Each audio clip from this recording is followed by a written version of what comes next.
আগুন পান স্টিমানকে মহেশখালী স্টিপান আগুন পান। পাহাড় আর সমুদ্র বেষ্টিত দ্বীপ উপজেলা মহেশখালীর আদিনাথ মন্দির কিংবা সোনাদিয়ার সৈকত ছাপিয়ে এখন পর্যটকদের প্রধান আকর্ষণে পরিণত হয়েছে স্থানীয় মিষ্টি পান। সাগরের নোনা বাতাস আর পাহাড়ের পাদদেশের বিশেষ মাটির সংমিশ্রণে তৈরি আগুন পানের স্বাদ নিতে ভিড় করছেন দেশি বিদেশি দর্শনার্থীরা। কেবল বিনোদনই নয়, এই পান রপ্তানি করে বছরে আসছে প্রায় 100 কোটি টাকার বৈদেশিক মুদ্রা। তবে অমিত সম্ভাবনার এই খাতে হিমাগার সংকটে দিশেহারা প্রান্তিক চাষিরা। স্বাদের জাদুকরী গুণের কারণে 2017 সালে দেশের প্রথম কৃষিপণ্য হিসেবে জিআই সনদ পায় এই মিষ্টি পান।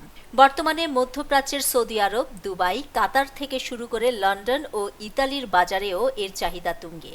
বছরে প্রায় 10 থেকে 15 হাজার মেট্রিক টন পান বিদেশে পাঠিয়ে দেশ আয় করছে প্রায় 100 কোটি টাকার বৈদেশিক মুদ্রা। তবে এই উজ্জ্বল ছবির উল্টো পিঠে রয়েছে প্রায় 40,000 চাষির হাড়ভাঙা পরিশ্রম আর বঞ্চনার গল্প। দ্বীপের 80% মানুষের জীবন জীবিকায় এই পান চাষের উপর নির্ভরশীল হলেও উপকরণের দাম বাড়ায় তারা হিমশিম খাচ্ছেন। সবচেয়ে বড় সংকট দেখা দিয়েছে বিশেষায়িত হিমাগার না থাকায়। পচনশীল পণ্য হওয়ায় অতিবৃষ্টি বা খরায় পচন ধরলে অনেক সময় চাষিদের পানির দরে পান বিক্রি করতে হয়। সরকারি ঋণ বা সহায়তার অভাবে থমকে আছে ক্ষুদ্র চাষিদের স্বপ্ন। চাষিদের দাবি, একটি আধুনিক হিমাগার স্থাপন এবং রপ্তানি প্রক্রিয়া আরও সহজ করা হলে এই খাত থেকে আয় দ্বিগুণ করা সম্ভব।